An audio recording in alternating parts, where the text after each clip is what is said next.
Well, hello there. Cheers.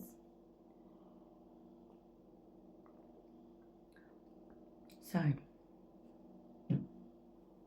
it is the middle of the night, but I come alive in the nighttime for many reasons. Quiet as well.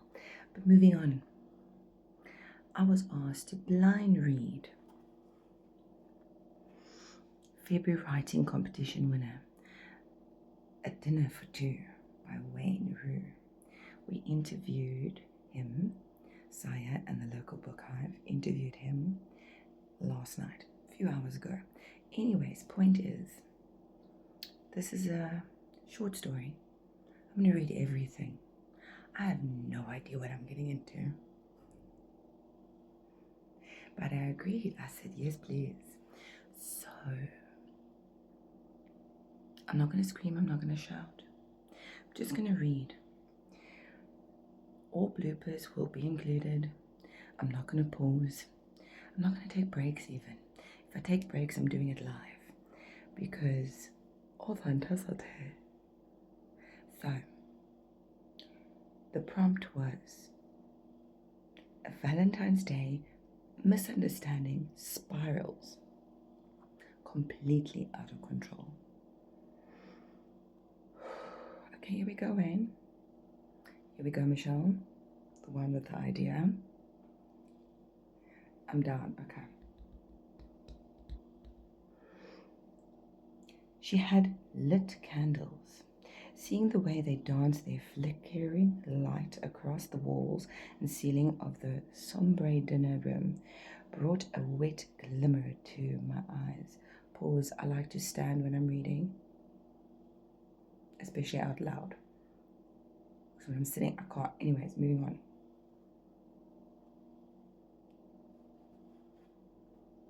It was as if I had forgotten to appreciate the beauty of such small things. Candles, flowers in a plastic vase, a bleach white tablecloth, and, somewhere unseen, the soft sound of music cascading my ears.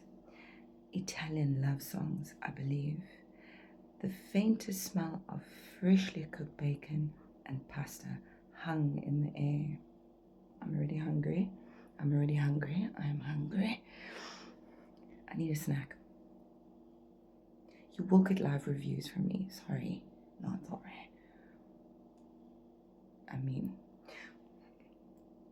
I feel everything. Okay, so apparently Wayne makes people feel stuff. His favorite book when he was a kid was It. Same. Not the book, like genre. Yeah.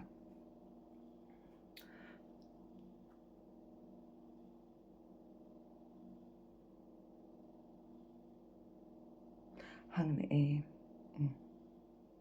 Cooked bacon pasta hung in the air, and my stomach was already grumbling. I couldn't remember when last I had eaten Italian food, even less so home cooked. I straightened in my chair. She had told me to wait. There was a surprise.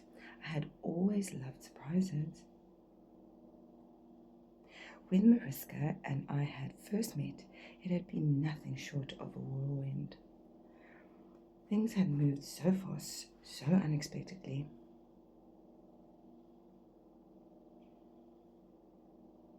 Admittedly, it had taken me longer to fall for her than it had taken for her to do the same. She had obviously been smitten from the first moment. I could tell by the glint in her eyes every time she had looked at me from across the room that first night. It was strangely beautiful being the center of someone's attention. It flattered the ego in ways that very few other things did.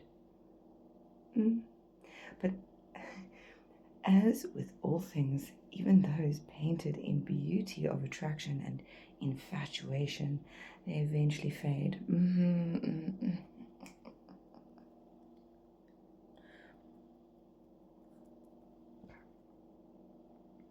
Yay! Okay. The years had passed so unexpectedly, and time itself has a way of dulling emotions. I guess it's akin to the way a brand new chef's knife would slowly lose its edge, a fraction each day, unnoticeable until the day you try to cut an overripe tomato, forced to use unnecessary force until all that is left is a sticky mess. Feelings like the fine edge of a blade need to be sharpened and renewed repeatedly over time. I will be the first to admit that I failed to do so consistently. Okay. Sien maar, iemand was stout. Wie was stout? Wat jy gedoen? But here was she. But here she was, trying to rekindle that fire again. A romantic dinner for two. Something we had not done for as long as I could remember. I almost felt guilty in my generation. The responsibility for nurturing the relationship lay with the man. Be strong yet gentle, show strength yet care. Make the effort, open that car door, buy flowers even if there was no reason for them. It's nice to get flowers, okay? Okay. Remember anniversaries. God, that was a big one. Yeah, man. These were all unspoken rules passed down through books and television shows. When cavalry had still been alive and well, and the young start again. Yay. When these were all unspoken rules passed down through books and television shows. When cavalry had still been alive and well, and the young minds was eager to absorb them. But times had changed, I guess. I had somewhere along the way forgotten those lessons. I heard a metal dish being dropped noisily into a sink in the kitchen, and then a few moments later the sounds of her footsteps on the wooden floor as she made her way down the hallway towards the dining room. It was strange, but I swear I would recognize her footsteps anywhere. There could be 100 people walking down that hallway, and I would know exactly the moment she would pass through the doorway. Again, I need to do that one again because, not sorry. And I would know exactly the moment she would pass through the doorway. Most people would remember smiles or eyes or the curl of the wayward stray strand of hair across an ear, but for me it was the way her walk sounded. Ooh, that already sounds eerie. What's going on? What is going on? She smiled when she entered the room. I don't know, I just feel something here. Something's up, bruh. Okay. She smiled when she entered the room, and her eyes caught mine. Okay, cute.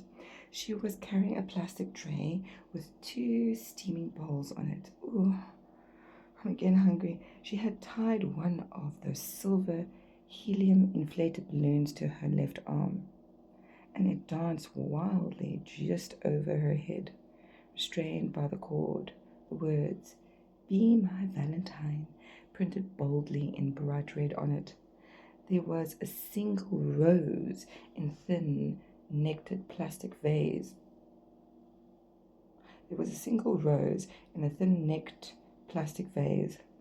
Balancing precariously between the 2 bowls of as yet unknown pasta. But didn't we smell bacon?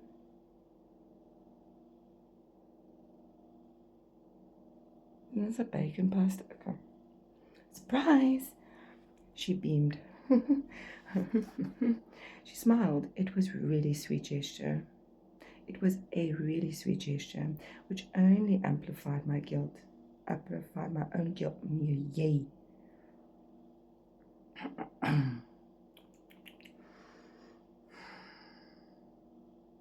I smiled. It was a really sweet gesture, which only amplified my own guilt. This should have been my idea, right? That smells amazing, I said, and it did. My grumbling stomach agreed. Bruh, same. That's probably why I'm making mistakes. Okay, do you know what today is? She asked, placing the tray carefully on the table between us and straightening her dress with the palms of both hands. It was a summer frock, cute little painted flowers and thin shoulder straps. Cute. Valentine's Day? Yes, silly, she giggled, but it's also our 9-year anniversary. I nodded slowly. What did you do? Jesus, 9 years. It felt like less and more at the same time. Ah, wow. That is, well, unbelievable. Do you like your surprise? She asked, frowning and pouting her mouth just a little more dramatically than necessary. I do. She skipped hurriedly away into an adjoining room and turned up the music. When she returned, she held out her hand. Dance with me. My heart sank. I hadn't danced in years. She knew this. Come on, she pleaded. Please, it's our special day. I sighed. I could hardly refuse her, now could I? I pushed my chair back noisily, sliding my feet out from under the table. But the rattle of the chains as they dragged across the floorboards was accompanied by a solid metallic thud as they caught on the large ring fastened to the floor, preventing me from moving more than a meter away from it. What? No. Oops, she giggled, covering her mouth earnestly. She sighed then, long and drawn out. I had heard that sigh one too many since she had taken me. Eat your food, darling. I felt the shift in her tone, darker than the dancing shadows embracing in the corners of the room. I had experienced that shift more times than I could count on my 7 remaining fingers.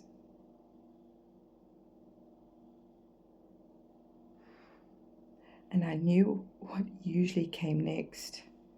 My hand shook ever so slightly as I picked up the plastic fork, the tongs in the candlelight, casting shadowy reminders of my cell below the kitchen floor. At least my hunger had escaped.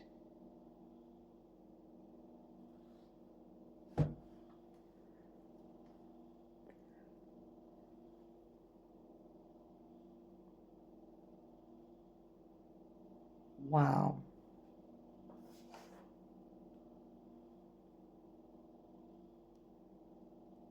If I could jump and be like, I would.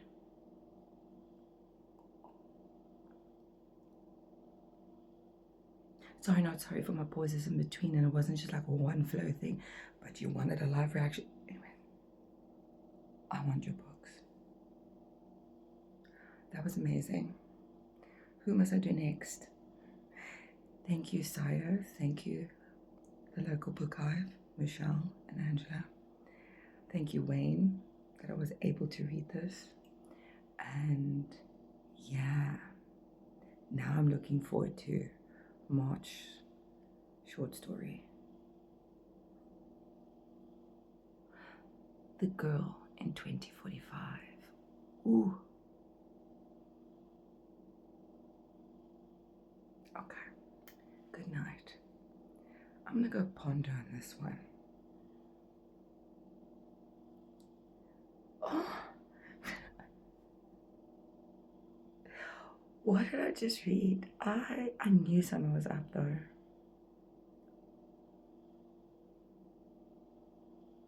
Very good reading. I like the way you explain. That was fun. I need more. Okay, bye. Thank you.